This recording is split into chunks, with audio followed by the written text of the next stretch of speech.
So today we're looking at the victory binding of the American Woman's Cookbook, Wartime Edition. And we're doing another cheesecake recipe. So this book was published in 1942.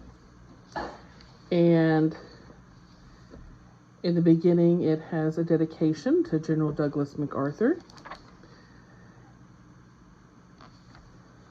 And you'll see how it's divided up in lots of different sections.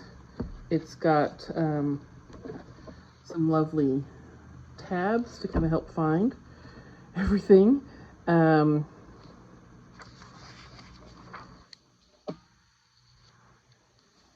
here's the list of all the illustrations.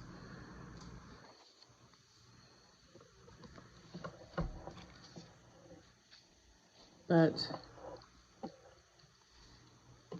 here's the index.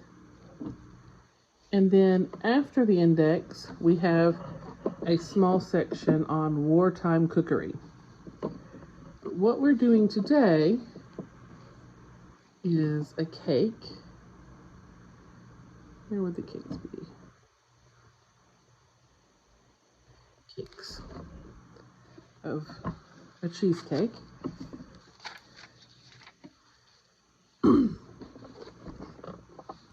And this reads 2 cups of fine Zwieback crumbs, 1½ cups of sugar, 1 teaspoon of cinnamon, ½ a cup of melted butter or other shortening, 4 eggs, 1/8 of a teaspoon of salt, 1½ teaspoons of lemon juice, 1½ teaspoons grated lemon rind, 1 cup of cream, 1½ pounds of cottage cheese, 3 tablespoons of flour, and 1/4 cup chopped nut meats.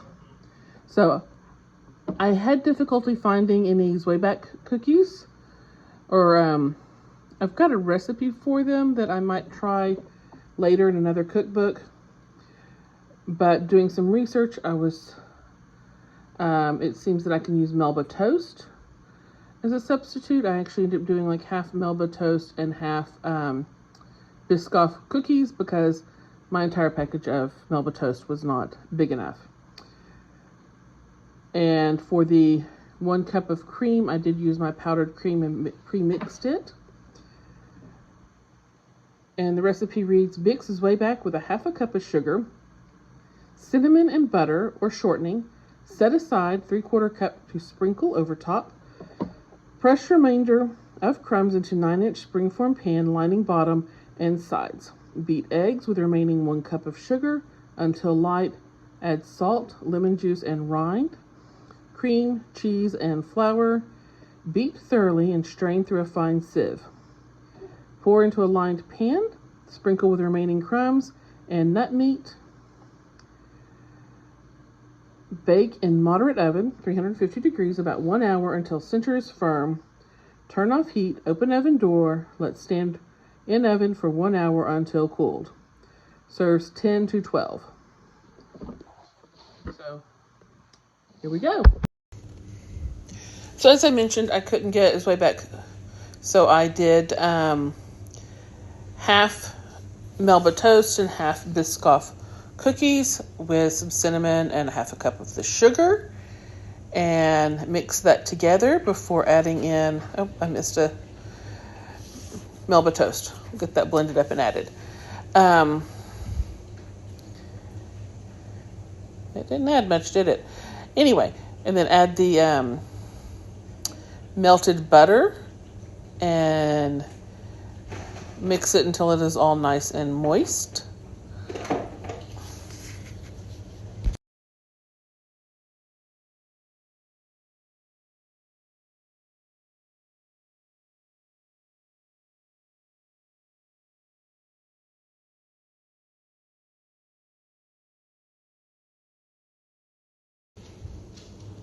The recipe says to put 3/4 cup aside to put over the top later, so I'm just measuring that out.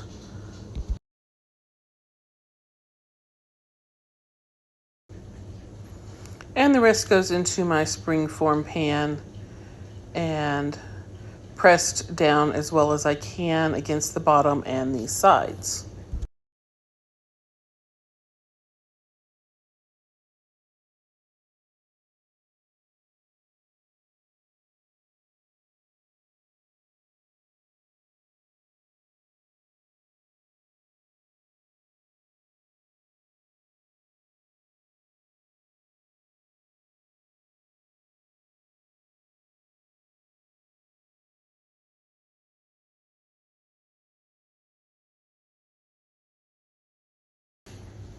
Now for the filling. It calls for 4 eggs,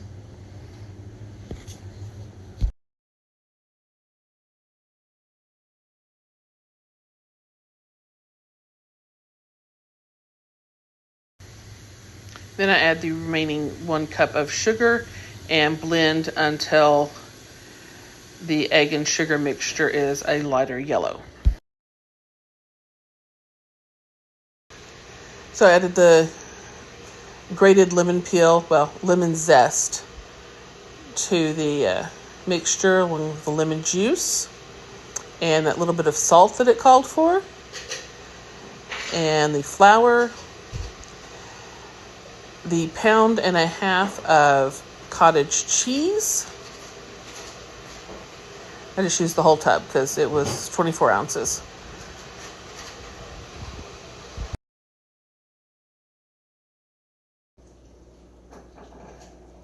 Also poured in the cup of cream that I had mixed from the powdered version that I keep on hand, and mix some more.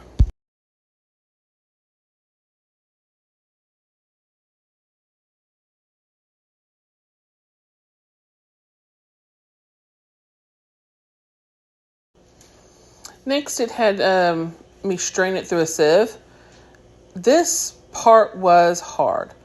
What did I end up doing, since the bowl I was trying to sieve it into is bigger than the sieve? I ended up dumping everything from the mixing bowl into the big bowl and then sieving into the smaller bowl to just make it less physically straining. Then I poured the cottage cheese batter into the crust. I did finally able to get that smooth. That was hard work. And then sprinkled the remaining crumb mixture over the top. And then sprinkle the chopped nuts. I used hazelnuts because I had a bag open from a previous recipe and it didn't specify what kind of nuts. So this is what we got.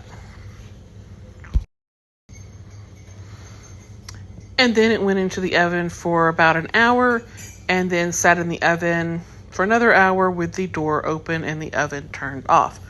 This is what it ended up looking like. It actually looks like cake with all the crumbs and nuts on top.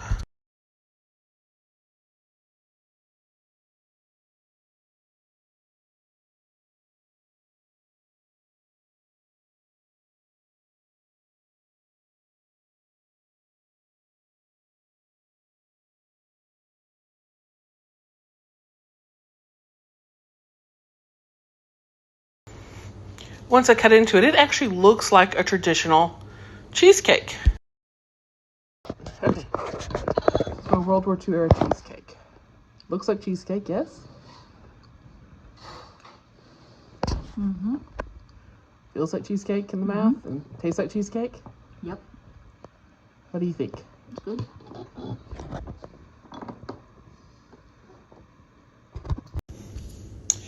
When all was said and done, this was not as rich or creamy as what I know is a modern cheesecake. It was still a very good dessert. Please like and subscribe if you're enjoying my exploring these vintage recipes. Thank you.